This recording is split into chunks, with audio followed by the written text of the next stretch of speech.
uyu munsi mwamfashe mu nkura mu cyaro, ibiryo ndarya, mu mpaho kuryama, mu ishuri ryiza ndiga. Kugeza uyu munsi nyoboye ikigo mpuzamahanga cyitwa Run Life Rwanda, dukorera i Kigali. Ni ikigo cyatangiriye muri Espagne ariko uyu munsi kirakorera mu Rwanda.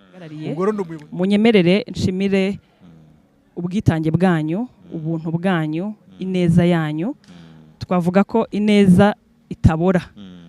Waratuvunikiye imyaka myinshi, imyaka irenze 20 uyu munsi twabaye abagabo, abandi baba abagore buri munsi, ariko aho turi hose turakuzirikana.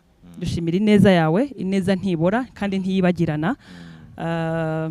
Turasaba Imana rero ngo itwiture ku bwacu, ntacyo dufite twaguha kingana ineza watugiriye. Gusa Bishop John Rucyahana n'umuryango we ndabashimira kubwo kwemera gukoreshwa n'Imana iby'amaso y'abana b'abantu batekerezaga ko bitashoboka.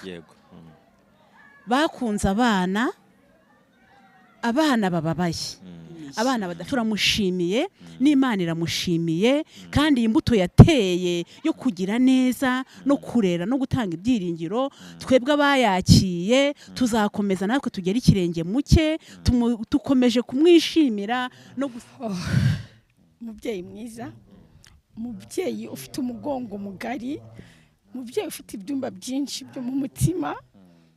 Ntabwo nabona amagambo nakubwira, sinabona nuko mbivuga, ntabwo nabona uko mbyita. Gusa uko byagenda kose, nje ikintu mushimira cyane, ndamushimira ko yaduhaye fondasiyo y'ubuzima. Yaduhaye fondasiyo y'ubuzima, ko iyo aza kuba atari we wadufashe tukiri abana, akaduheka, akatwigisha. Mugenzi wanjye yabivuze cyane akaduha ikinyabupfura, akatwereka ejo hazaza uko hazaba hameze. Ntabwo twari kuba tugeze aha ngaha. Bishop ikintu cya mbere mushimira, yatumye tumenya Imana, atwereka urukundo, kandi impact yagize ku Rwanda ni nini cyane. Twebwe ubu ngubu dushobora gukunda abana bacu, tugakunda na mugenzi wacu, kuko urukundo twabonye example ahantu. Thank you Bishop, you are an example, you are a hero. Nukuvuga ngo kora neza, ukoreye neza si uzakugirira neza, uzagirirwa n'abandi. Ariko nyengiza umugisha kuko aba bana nareze aribo baje kungirira neza nkiriho. Ibiro ndabishimira Imana. Baje baturutse imihanda yose, baje kubashimira kubw'ineza mwabagiriye.